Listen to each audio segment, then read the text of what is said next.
Welcome to Pop Years. It's 1988, the year when Kylie Minogue became everybody's favourite pop poppet.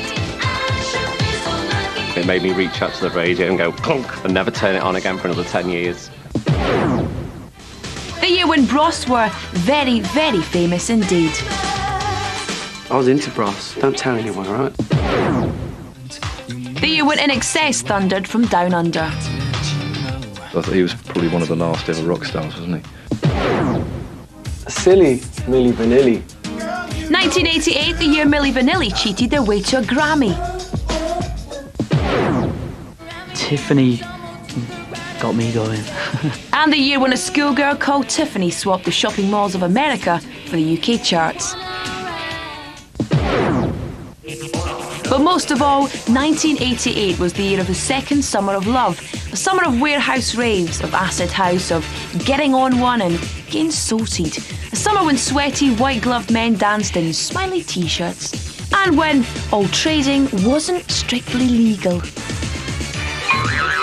When kind of house really kicked in, late 87 and early 88, and all of a sudden you had the summer of love on the horizon. I seem to remember through 1988 Taylor watching the charts and thinking, there is going to be a revolution. There was a big uproar about this acid house music, and it was in the news quite a lot, wasn't it? I think there was a big feeling that this was going to be an important, kind of, change, a new decade. Things were going to be different. Very confusing time at that time, 88, 87, which is sort of saw London taken over by the power of acid house. But there certainly was a summer of love. I mean, 88 was just brilliant. It was really dance music's punk rock sort of time of all the rules got thrown out and there was a new set of rules. From 88 onwards, that was it. There was no going to bed. In the summer of 88, I was about 11, so wasn't really into the rave scene then, but older brothers and sisters were. My brother was like heavily into that stuff. I remember he had this, I actually nicked one of his like albums of it. As long as you've got a haystack and a couple of speakers, you could get something going. People dancing, not really knowing what sound of the music they were dancing to, just the repetitive beats.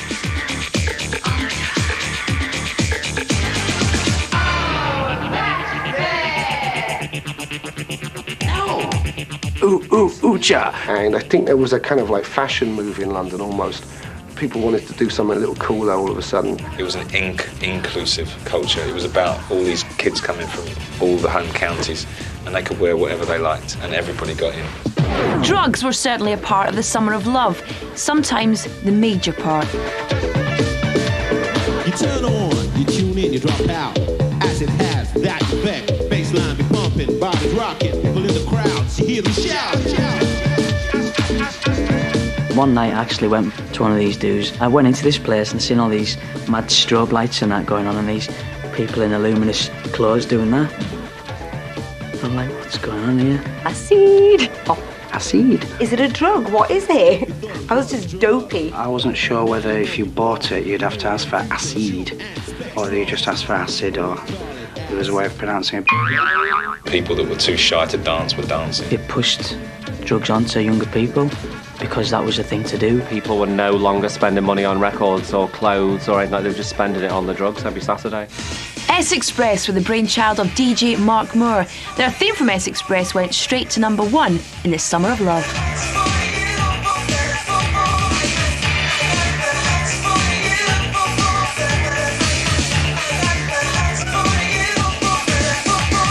At the time, acid house was, the wave of the country, and a lot of popularity sprung on that music. And S-Express being probably one of the more commercial tunes. Theme from S-Express. Absolutely superb. I think he was brilliant. I think he was genius.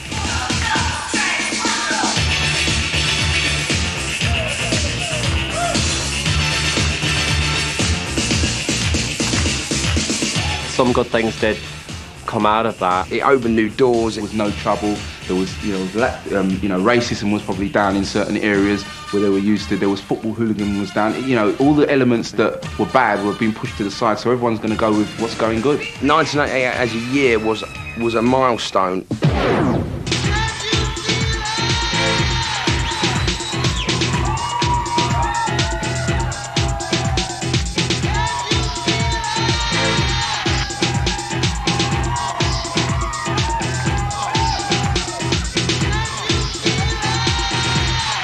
I thought that thing would last for maybe a couple of years, and it's still going on now. It's still happening. I didn't even know there was a Summer of Love in '88. Was there? Whoever said the 1988 Summer of Love didn't happen, I mean, he must have gouged out through it. It did change a lot of people's lives. But yeah, it was good. I enjoyed it. Very colourful time in my life. It just went so fast. You know, I never regret any of it. You know, it just went like that. You know, we saw in '89 the problems with, you know, clamping down on dancing and partying and clubs being shut down, and we all went down to Trafalgar Square and we protested against the right to party, you know? So, yeah, the music did have a lot of power at that time.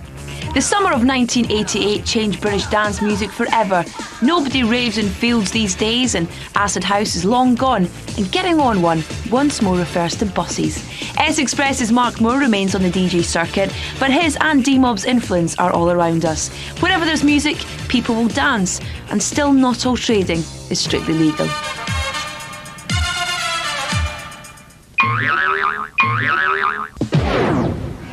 And making the news headlines in 1988, Health Minister Edwina Currie warned that all British eggs were contaminated with salmonella. We do warn people now that most of the egg production of this country, sadly, is now infected with salmonella. She soon left the government. Louise Brown, the world's first test tube baby, celebrated her 10th birthday in Bristol. Happy birthday, Louise. Happy birthday to you. A bomb planted on Pan Am Flight 103 caused it to explode over the Scottish village of Lockerbie. 259 people died on the plane, 11 on the ground. Even with Dan Quayle as his running mate, George Bush Sr. won the American presidential election. I mean to be a president of all the people. Elton John sold his memorabilia at Sotheby's. Over 2,000 items raised a healthy £750,000. Be happy. One gets older and matures a little bit. I don't find it necessary to surround myself with such clutter anymore. As a piano man sold his trinkets, jangly guitar pop, a kind of pre-indie music, was found in the shape of Aztec Camera and Prefab Sprout and became the sound of 1988. Prefab Sprout were a one-man effort. Paddy McAloon was an English student at Newcastle University who formed the group to play his wordy songs. In 1988, he was still living with his mum and dad, but Stevie Wonder and Pete Townsend were playing on his album From Langley Park to Memphis. The King of Rock and Roll was his biggest hit.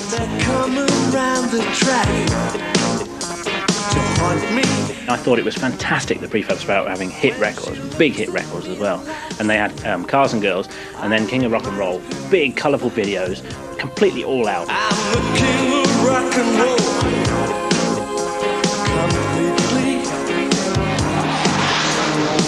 Up from suede shoes, my baby blues. Yeah, I do remember that, and I didn't like it. I was a Prefab Sprout fan. I wasn't a massive fan of King of Rock and Roll. King of Rock and Roll was heard by a huge amount of people, and it had that hilarious video with frogs in it, and they were sitting by a swimming pool. Superb. Dream helps you forget.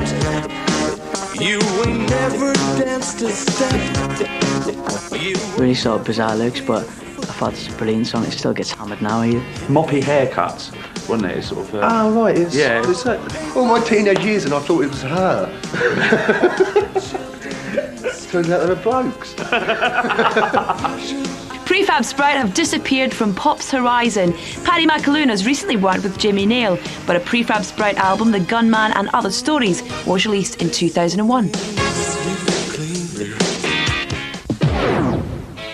Roddy Frame was just 16 when he formed Aztec Camera in 1981. By 1988, he already had an album produced by Mark Knopfler, but his follow-up album Love was doing relatively poorly.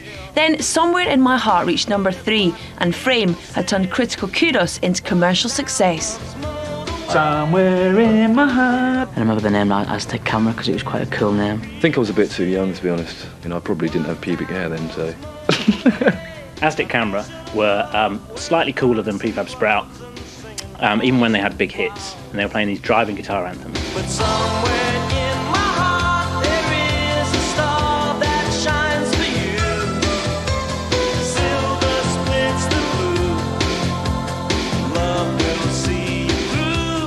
When I was younger, we used to go to the caravan for the summer, and I remember having the caravan disco when those type of songs were playing. That's a typical 80s track, really. Somewhere in my heart. The lyrics are pretty bad as well. The thing about Roddy Frame that's interesting, you can never tell watching him on his videos or on television. He's a tiny little bloke. He's like a little sort of matchstick man. It's probably good that he's been in these big anthemic videos because he looks massive. Roddy Frame stopped being Aztec Camera in 1996 and became simply Roddy Frame. Less confusing for everyone. In 2001, he toured with ex-Orange Juice singer Edwyn Collins.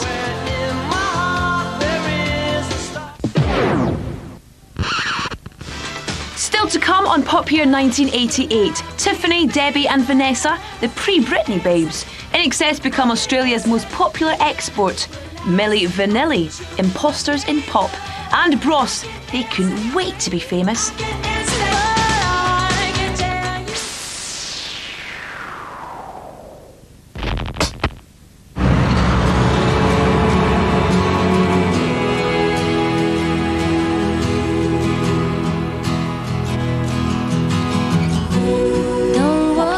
It's 1988. Before boy bands, there was Caviar, identical Cockney twins Matt and Luke Goss and their Scottish chum Craig Logan. When they changed their name to Bros, the hits and the hysteria began to flow. When would they be famous? About now, actually. I was into Bros. Don't tell anyone, all right? But I was. Love them or hate them, they were brilliant. How could you like those two blokes? For that, right, for the time, 88, it was the right sort of sentiment.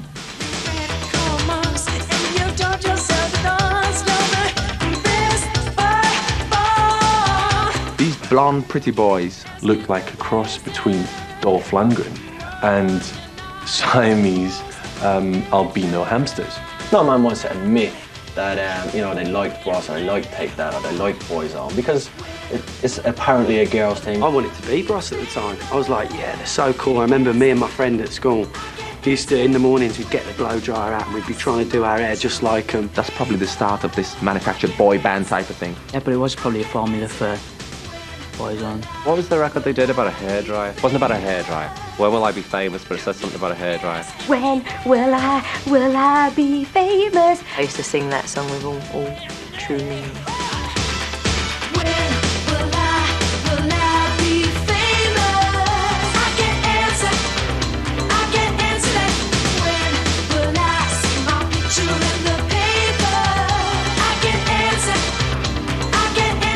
I never saw Craig, I only ever saw the two brothers, the twins, and I thought, and they played me in the track and I thought it was fantastic. I just thought, that's got to be the worst record I've ever heard in my life.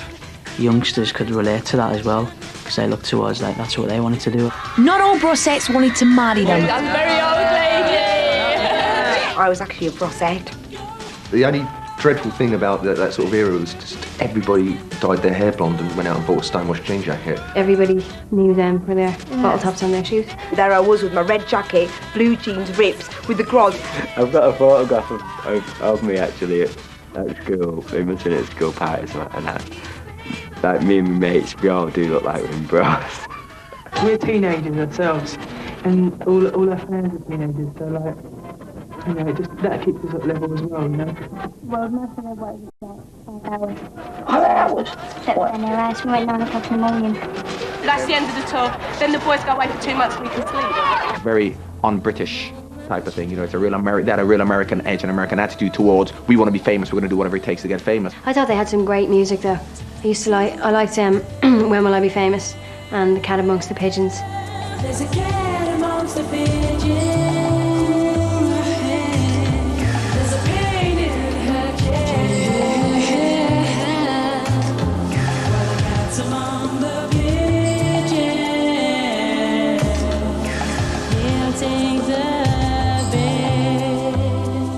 I owe you nothing.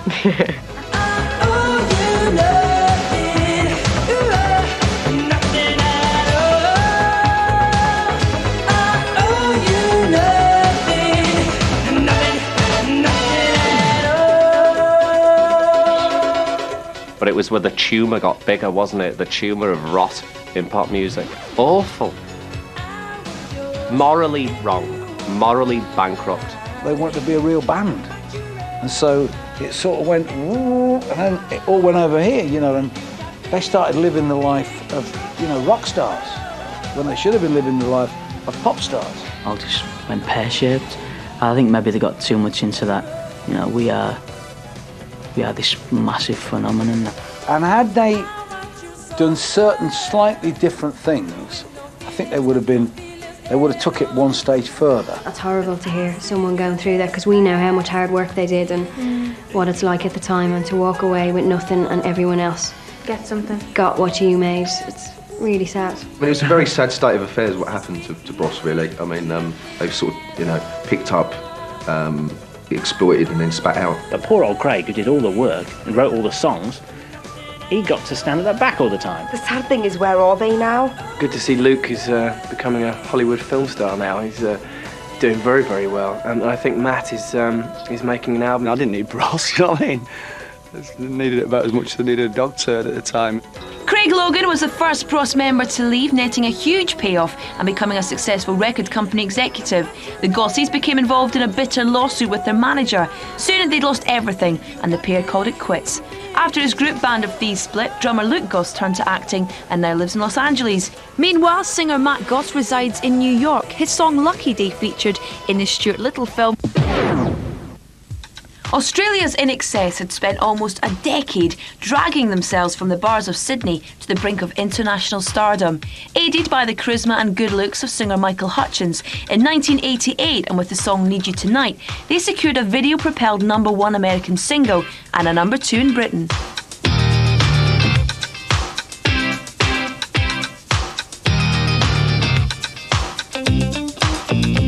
Michael Hutchence. So I thought he was probably one of the last ever rock stars, wasn't he? All you got is this moment. 21st century is yesterday. Like so many bands, he is the sex symbol, but there's not a single other good-looking bloke in the band. Michael Hutchence was, you know, the Jim Morrison of the 80s, really. He was this kind of leonine figure with this massive mane of hair, and he looked brilliant. Your moves are so raw. I've got to let you know. I've got to let you know. I wasn't really into him. I didn't find that sexy, the greasy sort of gelled curly hair. He had the sex appeal, and he was just a great rock star. I was put off by watching a band where the singer was too good looking. I like Michael. I didn't know much about him, but I liked his kind of mystery. There's something about you, girl, that makes me sweat.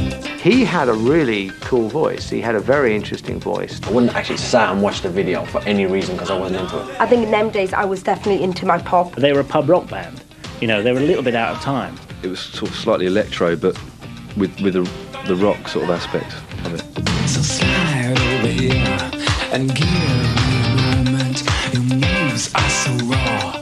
I've got to let you know. I've got to let you know. And they had really well-crafted songs, but they'd been around, they'd done the rounds. A little bit soul-y, you know, we won't be ashamed to say we liked Inxs. Need You Tonight and a clutch of other hits further waxed Inxs' rock bonnet, but it all turned to tragedy in November 1997, when Michael Hutchence was found dead in his Sydney hotel room. The band have not recorded since, but they have played live with singer John Stevens. In the news in 1988, hippies clashed with police at Stonehenge during the summer solstice. The police won, but only just. And I thought it was right to let them come and be present when the sun rises over the stones. 35 people died when 2 trains crashed close to Clapham Junction. The signal system out of Waterloo is being renewed, and there was work being done on it yesterday. Carl Lewis launched his singing career. It was over quicker than he could run 100 metres. He's a star. He's a star. The British government tried to prevent the publication of Peter Wright's Spycatcher book. Alas, they were economical with the truth in an Australian court, and so out the truth came. The radio telephone, a pocket phone that dialed via verbal commands, was invented. It was sure to catch on. 1988 saw a bevy of young women who must have been watched very closely by the infant Britney Spears. They were Tiffany, Debbie Gibson and Vanessa Paradis. Tiffany Darwich was just 17 when she dropped her surname, toured America's shopping malls and went to #1 with a version of the Tommy James and the Shondells classic, I Think We're Alone Now. I think we're alone now. There doesn't seem to be anyone around. What sort of lyrics are they? I think, awful song, awful track.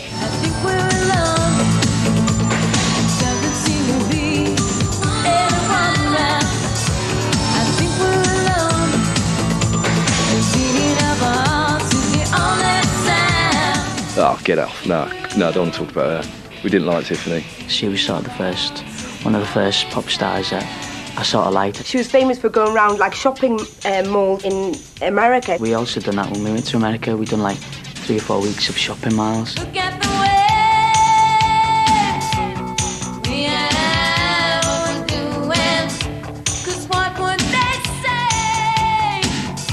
I haven't seen a picture of her for a long time, but at 8 years of age, I remember thinking she was quite cute. Oh, yeah. That's Tiffany. Yeah. Tiffany I loved because she had a little dance that she used to do. She does the thing on the video, and I always remember that.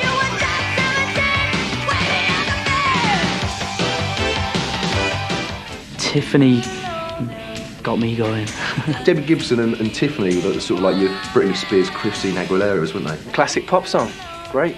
She didn't really appeal to me at the time. I mean, I was more into sort of Debbie Gibson. Sadly, it didn't last for Tiffany. After suing her mother, she unsuccessfully launched a country comeback. She's still quite big in Asia though, and her most recent album, The Colour of Silence, sounded just like Alanis Morissette and did well in Taiwan.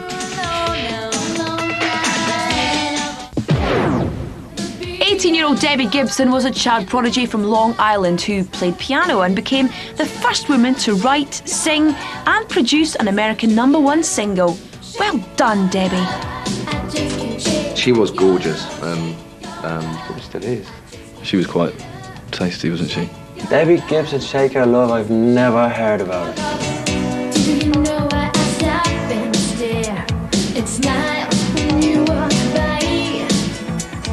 She was like a bit like a Kylie, girl next door kind of look. I think, she paved the way for Britney. All American, all blonde, I think she was supposed to be the Britney of the 80s. She never went as far as Britney has gone. Stop! I'm so glad you realized I can shake your love.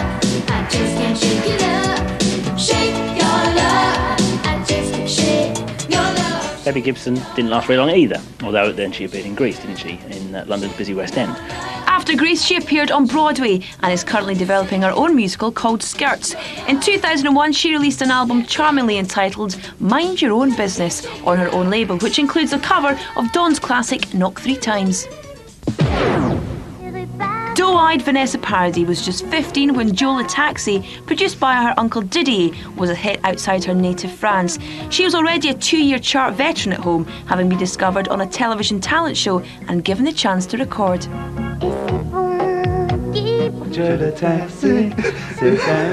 You'd have to choose Vanessa Paradis, wouldn't you, for that year?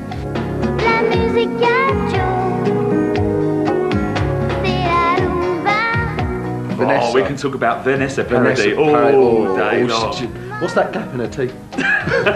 I was just coming into puberty probably in about 88 actually. So yeah, my hormones were in rushing at that one. I used to like the little gap in between the teeth. She was one of those girls that you looked at and went, I want to look at her. Yeah, she was gorgeous.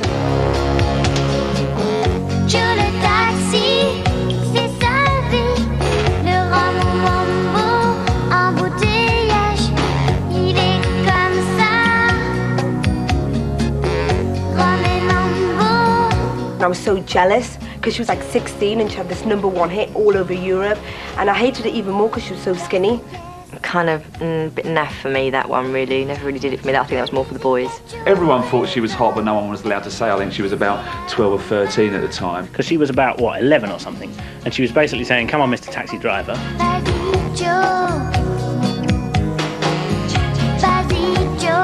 She had a really, really high voice.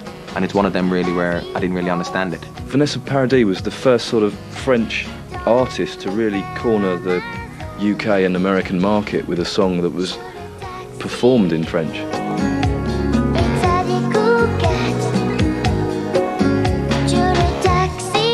What's she doing in a taxi at her age? I mean, did you ever get a taxi when you were that young? She was hotter than Debbie, Tiffany, Britney, all of them.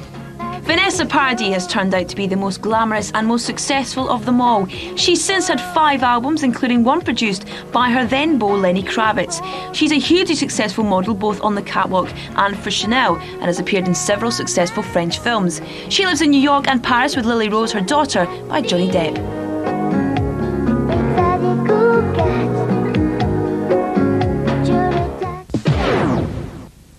1988 was a big rumbling pop year with some big and diverse number ones. Amongst them, 3 very different acts who enjoyed worldwide acclaim. U2's Desire, taken from the Rattle and Hum soundtrack, was their first chart topper. They're now the biggest band on the planet.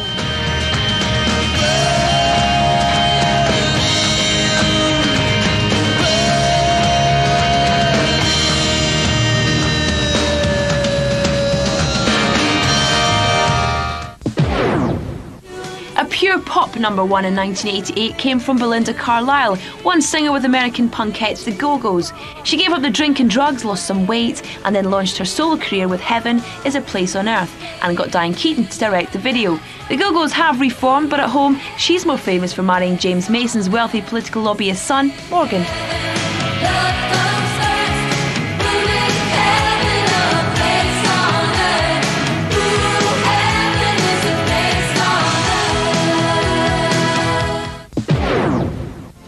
One of the strangest number ones of 1988 brought a new sound to the top of the charts.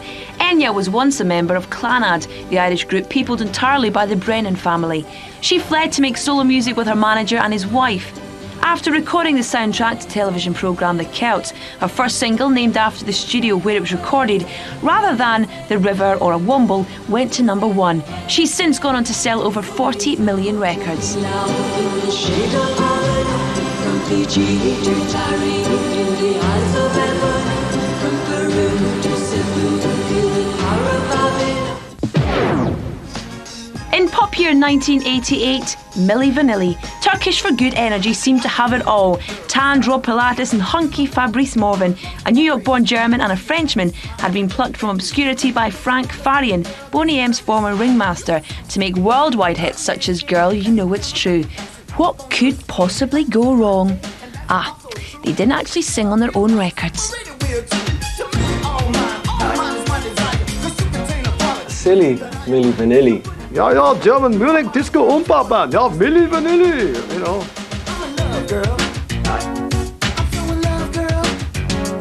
It was going to happen somewhere along the line where someone was going to write all the songs, get someone to sing it, and put the right look to those voices.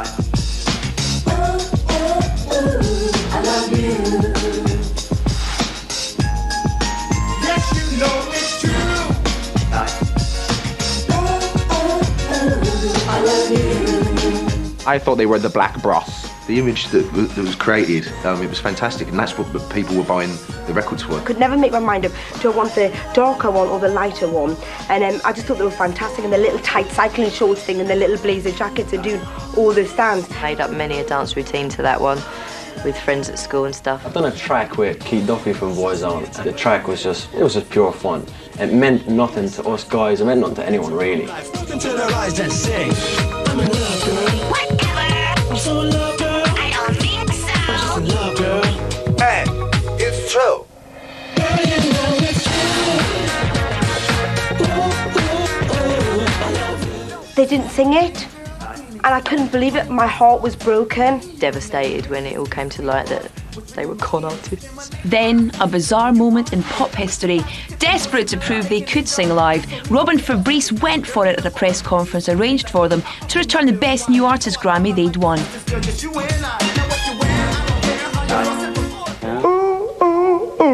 I love you.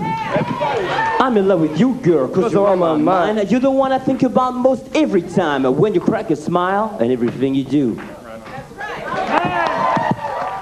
We give this Grammy back now to the Record Academy, and we recommend our buddies who did the real voices, who got seduced like us in Germany, Brad Howell and Sean Davis are the real singers, and I think they should get this Grammy. From that point, it was just going to be a complete landslide. After that, then America decided you're not allowed, you can't mime anymore, which is a really good thing. I don't think Milli Vanilli's to blame at all. I think it's the industry testing the water of what they can actually get away with. Fair enough if somebody, you know, I'm not mentioning any names, but that goes in and sings in the studio and then gets tweaked but can't do it live. But if you're not even doing it in the studio, well, why are you in music? Do you know what I mean?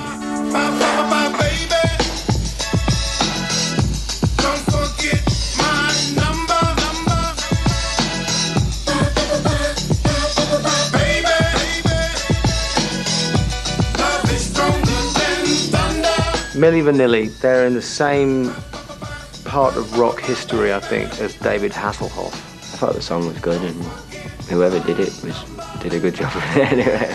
Well, it's all about singing, so why not sing live? The tragedy is that there are more of Milli Vanillis around today than ever.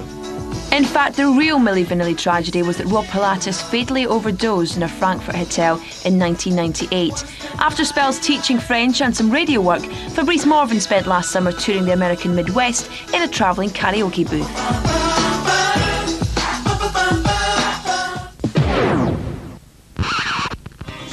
Still to come in the year of pop that was 1988, Tracy Chapman gets in her fast car, sings very slowly. Uncle Cliff has the year's biggest selling single, and Kylie Minogue in the days before, she was sultry.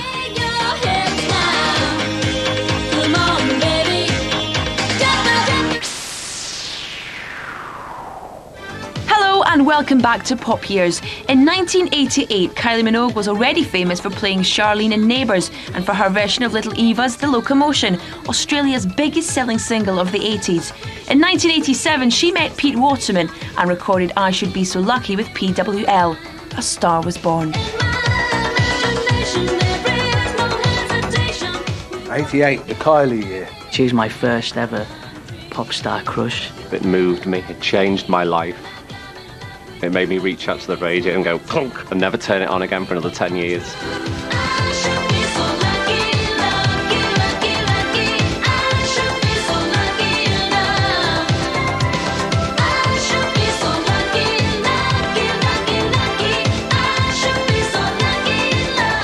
Yeah, I remember all these from like the kind of school discos, the Banana Rams, the Kylie Minogues, and you know,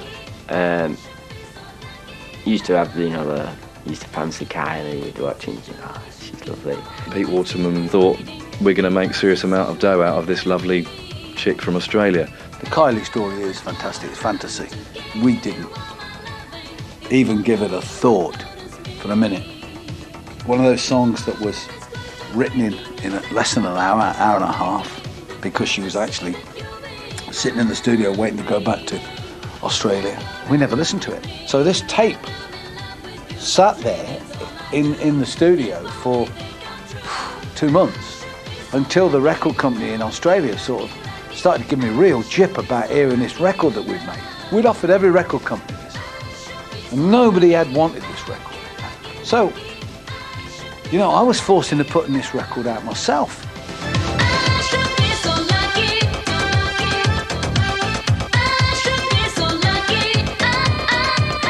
8 years old, you want her to be childminding you. You want her as a babysitter. I wasn't a fan of Kylie at the time either, but I know all her songs. They were really catchy and I know every one of them, so. Looking back at that now, it probably was kind of tacky, but I was obviously young, so it was my sort of thing at the time.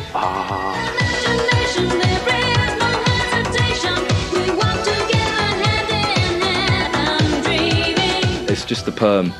The perm in 1988 was fantastic. Curly hair was very cool. I remember I Should Be So Lucky in the bath with the foam, and it's kind of a bit perverse, isn't it, in the bath with the foam, yeah. I don't think it's a very intelligent song, but it's hooky. I should be so lucky, lucky, lucky, lucky. I'd come up with a title, you know, I Should Be So Lucky, because I said she should be so lucky, produced by Stock Aitken Waterman. I thought she was very lucky to get a record like that into #1.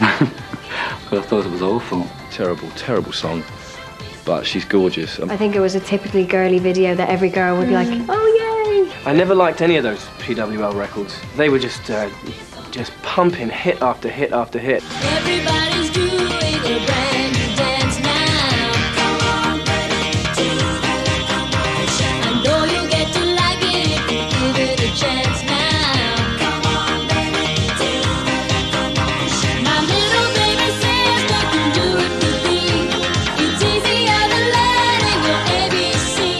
wasn't really doing stuff that she liked.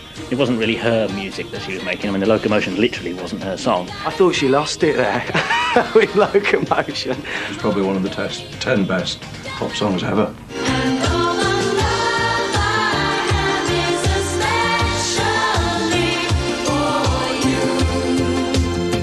Especially for you with Jason Donovan, I was just enraged with jealousy. Well, I used to think that they were together, and I was kind of shocked when somebody said, oh no, they're not actually together, it was only for the video. I wanted to be Jason Donovan's girlfriend. Well, the marriage of Kylie and Jason, Scott and Charlene, was just a talking point. And that's what stemmed people buying the record, especially for you. I didn't particularly like the Kylie and Jason record. I thought that was a bit schmaltzy.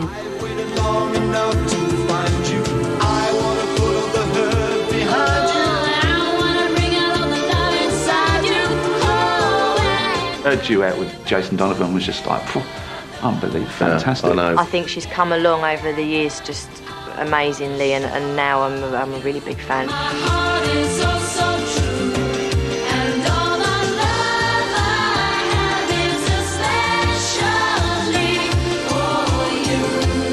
She's a bit transient and, you know, subject to the whims of whatever's going on at the moment in the business, as opposed to dictating. I wouldn't buy her music, personally, but I would buy her for $1.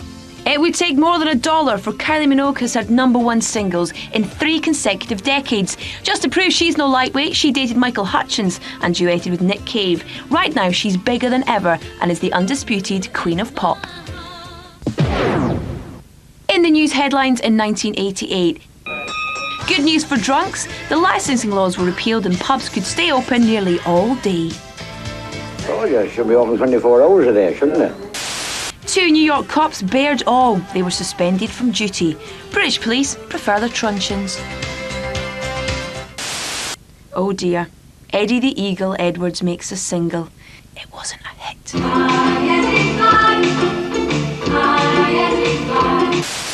Rowntree's launched the Blue Smartie. The world somehow seemed a better place.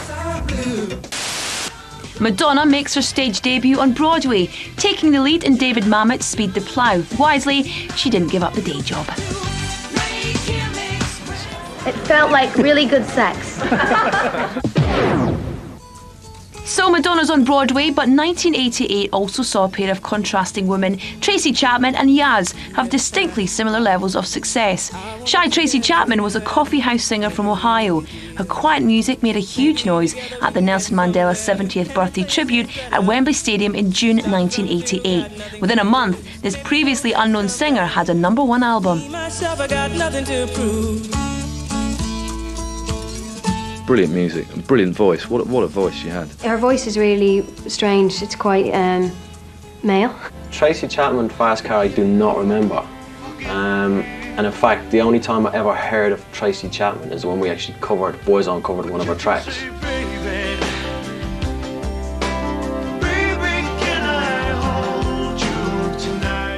And I remember thinking, oh, this isn't boring. Who is she? What is she? You know, just sitting there with the guitar. And I was ready to turn it over. And as soon as she started, I just thought, wow, this song is fantastic.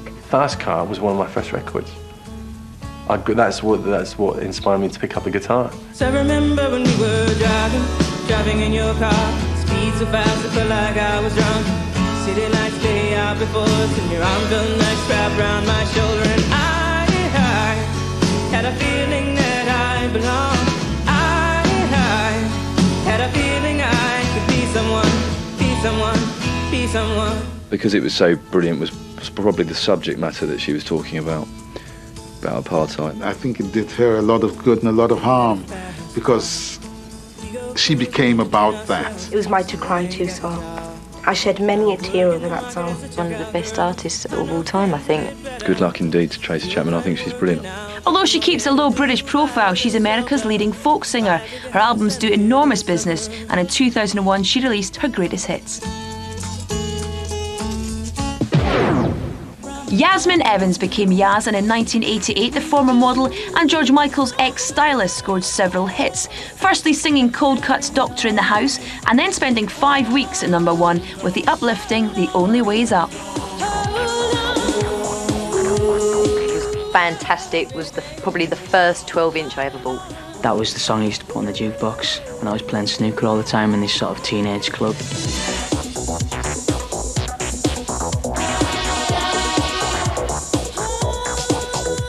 She had like short hair, didn't she? Short blonde hair, and she was quite athletic.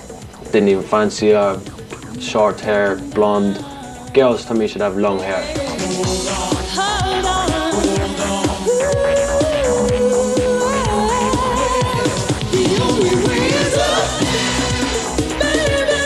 Everyone remembered The Only Way Is Up and everyone jumped up and stuff, you know. Of course I didn't because I was too cool to be jumping up, but you know. Everybody used to get the hand movements wrong because it should be the only way is up, baby. But everyone used to get the only way is up. When people were in the throes of depression and everything had gone wrong, that was the soundtrack that they listened to. Very energetic video, and she was a good performer. Shame she disappeared. Yaz lost momentum when she took a break after falling pregnant in 1990. On her return, she had minor hits with cover versions such as Never Can Say Goodbye and Good Thing Going. She did release a greatest hits in 2001, but hasn't been heard of since.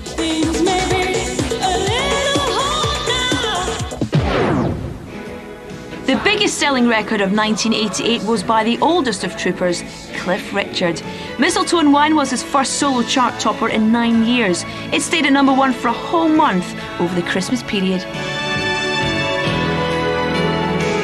Mistletoe and Wine has got to be one of the worst Christmas songs ever. Mistletoe and Wine was a really nice song. You know, just a nice feel-good song. I like Cliff, I've always been a fan of his, but his Christmas records usually suck. It's a time for giving, a time for getting, a time for forgiving and for forgetting. Mistletoe and Wine was probably one of my favourite all-time Christmas songs. Every time it's on the radio at Christmas, I don't want to listen to it. It will always bring a little warm feeling in there when I hear that song. I just remember thinking how unfortunate to spend a Christmas with Cliff Richard. Christmas time, mistletoe and wine, children singing Christian rhyme. I like Cliff. I mean, again, he's somebody who does know how. I'm just a sucker for real Christmas songs, I suppose. Christmas time is to him represented by alcohol, and mistletoe clearly represents some kind of casual sex. So he's basically saying Christmas is about sex and booze. I've had too much wine to even be bothered about mistletoe and wine. The day that we lose Cliff will be a sad day for this country. Sir Cliff's had 14 #1s and only Elvis Presley has spent more weeks on the British chart. Unfortunately, his Christmas single of 2001, Somewhere Over the Rainbow, didn't quite repeat Mistletoe and Wine's success. And that's it for pop years. Almost. Omnipresent through pop's recent history is Michael Jackson. In 1988, he was pop's smooth criminal, and they did the leaning thing in the video by wearing concealed skis. Now you know. See ya. That was about the time when Michael Jackson was doing his best stuff, and the whole world loved Michael Jackson. I don't think you get people that big anymore. You know, in his time, he was just, well, to me anyway, as a kid, he was like the biggest thing ever, do you know what I mean? And, you know, it was like Michael Jackson.